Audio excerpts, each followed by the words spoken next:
It's another Tuesday with Terri. I'm Terri Murphy, presentation skill coach and consultant on how to make you the rock star of your next presentation, how to make you an irresistible communicator so people know that they're seen, valued, and heard. And today we're going to talk about the one thing all of us share, and that is change.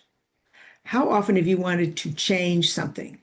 Your job, your income, your weight, how you dress, how you speak, who you hang with, what are your interests? You want to change, but then what happens?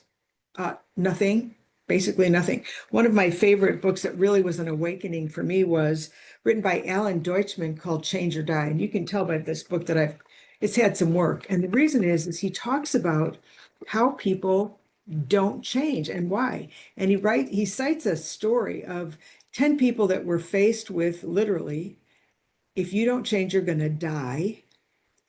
How many of them actually changed when they checked back? 1 out of 10 people, knowing you're going to croak if you don't take care of yourself. And one person, now that's pretty dire. And so often it's not some crazy thing that you want to change, but if you really want to change, what does it take? And what would you change? Well, one of the things that I learned from Mr. Deutschman is that there's literally three ways for us to think about it. One is, how do you relate to self? You have to say to self, what is it about this change that I would want to do? You got to sell you on you. If I would speak more eloquently, if I was more persuasive in the courtroom, if I was more approachable, what would that look like? And what's the purpose of that? What would it do to enhance my life, my lifestyle, whatever? And the second thing is, of course, repetition. We all know that repetition, when done right, gives a new outcome. And so if you know that you do one thing, it's an awareness, and you want to change it, once you become aware of it, then you have the opportunity to repeat a different behavior. You can't change a habit. You can reframe it in a way so that you do something different when that habit shows up. And the third part of that was reframing. What does it look like? How does it feel? What would happen if we were at our ideal weight, if we were at an ideal income, if we had the right job?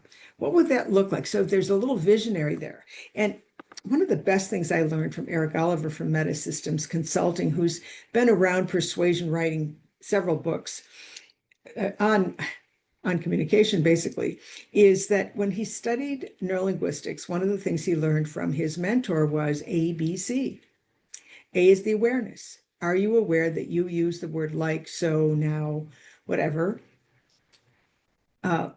equals the behavior, right? A equals B, and B equals C, which is the change.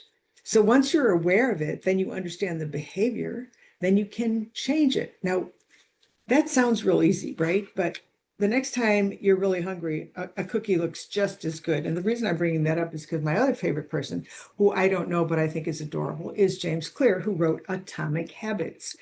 Atomic. It's such a brilliant analogy because in an atom, the change is so fast and so minuscule that it's hardly perceptible. And he applied that to changing habits. Something as simple as, instead of having a bowl of cookies on the counter, which about 3 o'clock he thinks is a really good idea, they put a thing of apples. Well, that might be a small change, but it certainly changed the outcome of the action. Atomic is that perception we talk about of reframing. How do we do things? What can we do differently so that this happens? And what's the reward? Somehow we get lost in the change and we don't remember the reward. So one of the things that we want to do is try to avoid those things, those actions, as Ms. Fripp would say, that annoy people. And in this case, I have 17 pages of a review of painful video review of how people presented and what they did to disconnect from another human being. And all of them are so fixable. Not turning your back to people, looking at people's eyes occasionally, not using connective words or words that distract. We talked about that last week. Here's the thing. We have to communicate. We use words and they really don't do the best job. There are things that we can do that make people feel so valuable that they will feel engaged with you and persuaded by you because of the confidence, because of the authentic connection that you have with another human or a group. And so it pays to change. So here, what do you want to change? Make a list. What's the awareness? I want to do that. And the reason I want to do that is because I want this outcome. Then what can be the behavior you could put? Tiny behavior.